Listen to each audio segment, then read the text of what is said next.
Welcome students, अस्सलाम वालेकुम। कैसे हैं आप सब लोग? उम्मीद है सभी खैरियत से होंगे। तो आज हम बात करने वाले बेटा सिंपल मशीन का चैप्टर हमने शुरू किया था और उसके अंदर हमने कई सारी चीज़ें पढ़ी। तो काइंड्स ऑफ मशीन को लेकर हम बात कर रहे थे, उसमें हमने लिवर की काइंड को डिस्कस कर लिया था और उसके मैकेनिकल एडवांटेज को भी डिस्कस कर लिया और साथ साथ मैंने न्यूमेरिकल की भी प्रैक्टिस करवा ली, जो उस मशीन को लेकर जो उससे रिलेटेड, उससे कंसर्न जो न्यूमेरिकल्स थे वो भी हमने अपने कंप्लीट कर लिए थे। तो आज के इस सेशन में हम स्टार्ट करने वाले हैं बेटा हमारा सेकंड काइंड होगी सिंपल मशीन की, वो है इंक्लाइंड प्लेन। और इंक्लाइंड प्लेन बेटा क्या होता है, थोड़ा सा आप लोगों को समझा दूं। एक हॉरिजॉन्टल सरफेस होता है जो कि थोड़ा सा टिल्ट होगा, यानी एक खास एंगल पर उसको सेट किया जाएगा। अगर हम बात करें दो कोऑर्डिनेट एक्सिस की, तो उसमें क्या होता है कि आपको बहुत अच्छे से पता होगा बेटा कि हमारा जो एक्स एक्सिस और वाई एक्सिस होता है, ये मैंने यहां पर ड्रॉ कर लिया, ये हमारा होता है एक्स एक्सिस, ठीक है जी। अच्छा, ये है हमारा वाई एक्सिस। अब हम क्या कर रहे हैं, जो हॉरिजॉन्टल स्मूथ सरफेस मैंने लिया हुआ, जिसको मैं सिंपल मशीन यानी इंक्लाइंड प्लेन का नाम दे रहा हूं, ये प्लेन आपने जिसकी उसकी जो प्लेसमेंट करनी है वो एक्स और वाई के मिड पर कहीं करेंगे, यानी मैं इसको यहां कहीं एडजस्ट कर लेता हूं और ये प्लेन जो होगा वो फ्रॉम द हॉरिजॉन्टल एक्सिस किसी ना किसी एंगल पर होगा, ठीक है जी। इसको वाजे तौर पे अगर हम जूम इन करके इसको मैं बाहर निकाल के यहां मैंने ड्रॉ कर दिया ताकि वाजे आप लोगों को क्लियर हो सके। ये एक आपका इंक्लाइंड प्लेन है, ठीक है।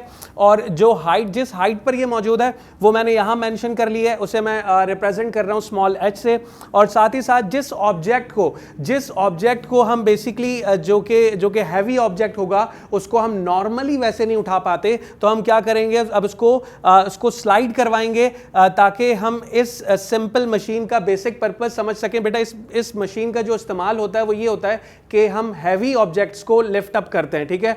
उनको बहुत ही आसानी से हम इंक्लाइंड प्लेन के थ्रू जो है किसी हाइट पर लेकर जाना आसान हो जाता है अगर हम इंक्लाइंड प्लेन का इस्तेमाल करते हैं, ठीक है। अब इसकी डेफिनेशन पर आते हैं। पहले देखें, it is a simple plain surface making an angle theta with the horizontal. ये वही बात हो गई, एक सिंपल आपके पास प्लेन सरफेस है, ठीक है, जो कि एक खास एंगल बना रहा है फ्रॉम द हॉरिजॉन्टल एक्सिस, ठीक है जी। It is used to help us to lift up heavy loads. ताकि इसका मकसद क्या है, इसका मकसद बेटा ये कि हम हैवी लोड्स यानी जो भारी ऑब्जेक्ट्स होंगे उनको इजीली लिफ्ट अप कर पाते हैं, उन्हें हम स्लाइड करवाते हुए ऊपर लेके जाना हमें आसान पड़ता है। वैसे अगर उठा के लेकर जाएं तो बहुत मुश्किल होगा इस हाइट तक लेकर जाना, तो हम क्या करेंगे, इंक्लाइंड प्लेन यानी इस सिंपल मशीन का इस्तेमाल करके हम इस हैवी लोड वाले ऑब्जेक्ट्स को बहुत ही ईजिली लिफ्ट अप कर पाएंगे, ठीक है जी। अच्छा, अब इसके डायग्राम रिप्रेजेंटेशन पर आते हैं कि यार बेसिकली होता क्या है, यानी किस तरह से परफॉर्म कर रहे होते हैं। ये मेरे पास एक ऑब्जेक्ट मौजूद है जिसकी मैंने प्लेसमेंट कर ली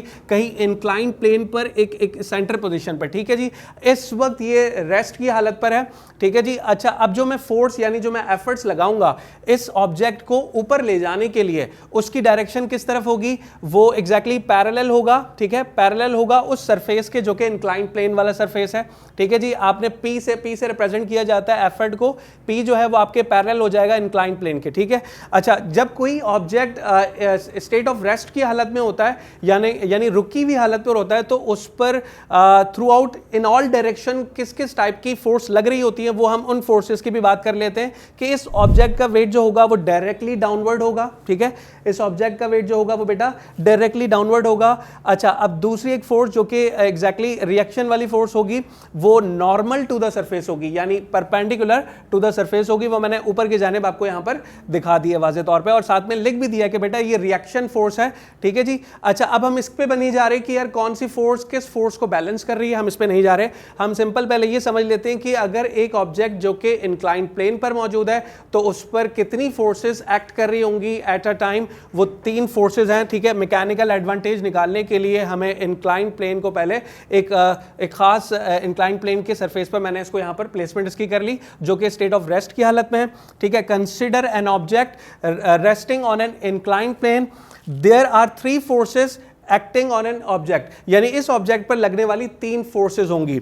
वो फोर्सेस क्या हो सकती हैं? पहली फोर्स की अगर बात की जाए, वेट ऑफ द ऑब्जेक्ट, यानी इस ऑब्जेक्ट का जो वेट होगा वो डायरेक्टली डाउनवर्ड, ठीक है जी। अच्छा, उसके बाद normal reaction of inclined surface, इस वेट को बैलेंस करने के लिए जो फोर्स एक्ट करेगी वो normal to the inclined surface होगी, जिसे हम रिएक्शन का नाम देंगे, और जो ऊपर आपको दिखाई दे रहा होगा एग्जैक्टली। अच्छा, उसके बाद हम बात कर लेते हैं तीसरी फोर्स क्या है। इस ऑब्जेक्ट को ऊपर ले जाते वक्त, यानी जो फोर्स हम या जो एफर्ट हम लगाएंगे ताकि हम इसे ऊपर लेके जा सकें, इसे स्लाइड करवा के ऊपर लेकर जाया जा सके, तो वो फोर्स आपकी एफर्ट है, जिसको आप एफर्ट अप्लाइड के नाम से या फिर अप्लाइड फोर्स भी कहा जा सकता है। इसे हम P से रिप्रेजेंट करते हैं। ठीक है जी। तो चलिए स्टूडेंट, अब मैकेनिकल एडवांटेज निकाल लेते हैं। इसका मैकेनिकल एडवांटेज निकालने के लिए एग्जैक्टली पहले हम इस बात को समझते हैं कि जो इंक्लाइन प्लेन हमने यहाँ पर इस डायग्रामेटिक रिप्रेजेंटेशन में देखें, जो एक हॉरिजॉन्टल प्लेन आपने एक हाइट पर सेट किया, ठीक है, और यहाँ ये फिगर जो नज़र आ रही है वो एक राइट एंगल ट्रायंगल शो कर रही है। ठीक है, तो ये साइड जो ये एंगल जो यहाँ पर बनेगा वो 90 डिग्री होगा और ये थीटा होगा। और हमें पता है किसी भी राइट एंगल ट्रायंगल के अंदर जहाँ पर 90 और थीटा दोनों आते हैं, वो एडजेसेंट साइड क्या होती है, वो एडजेसेंट साइड जो होती है वो आपका बेस कहलाती है। ठीक है, इसी तरह थीटा की सामने वाली जो साइड होगी वो परपेंडिकुलर होगी, और अगर बात की जाए 90 डिग्री के सामने वाली जो साइड होती है किसी भी राइट एंगल ट्रायंगल के अंदर, वो होती है हाइपोटेनस। ठीक है, चलिए अब ये तो वो चीज़ें थी जो यहाँ वाज़े तौर पे हमें चीज़ें समझ में आ रही थी। अब हम मैकेनिकल एडवांटेज पे जाते हैं।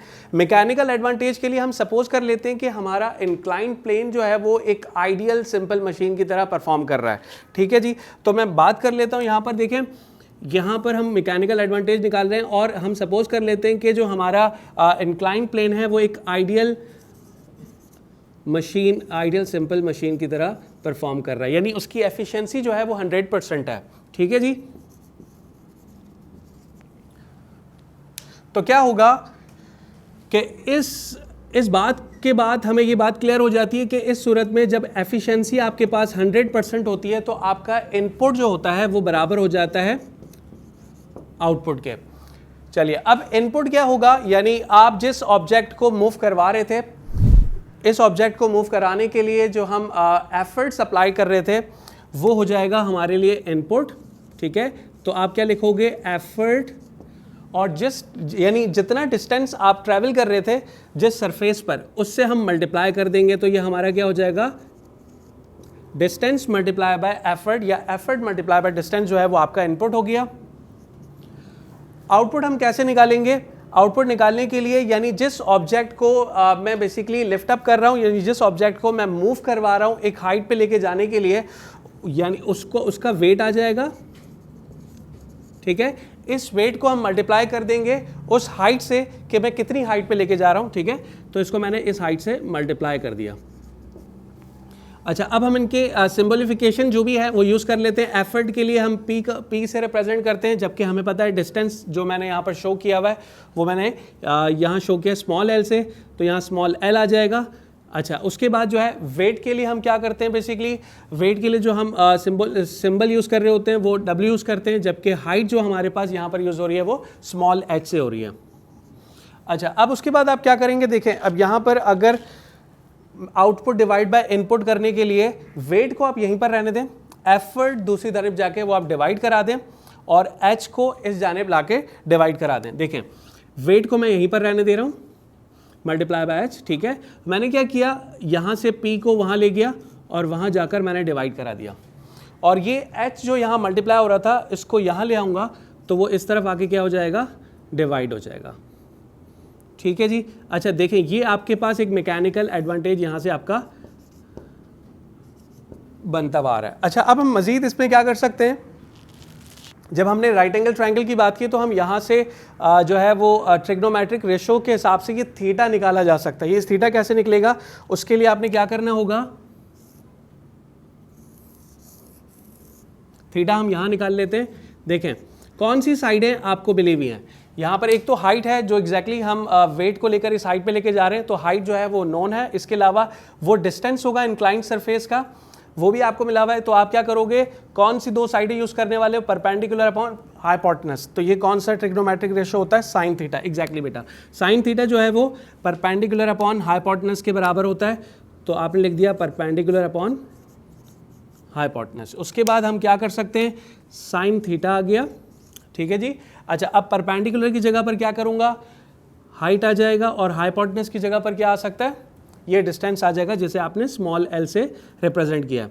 अच्छा, अब क्या कर सकते हैं, देखिए यहाँ पर L अपॉन एच का रेशो था, तो L अपॉन एच लेकर आने के लिए मुझे क्या करना होगा, इसे L अपॉन एच करने के लिए इसे घुमा दूंगा, एग्जैक्टली इसको मैं रेसिप्रोकल कर दूंगा, तो यहाँ से साइन थीटा के नीचे जो है वो 1 डिवाइड हो रहा है, तो एग्जैक्टली अगर इसे L अपॉन एच करके लिखेंगे तो ये भी हो जाएगा 1 अपॉन साइन थीटा, तो L अपॉन एच जो है वो बराबर हो जाएगा 1 अपॉन साइन थीटा।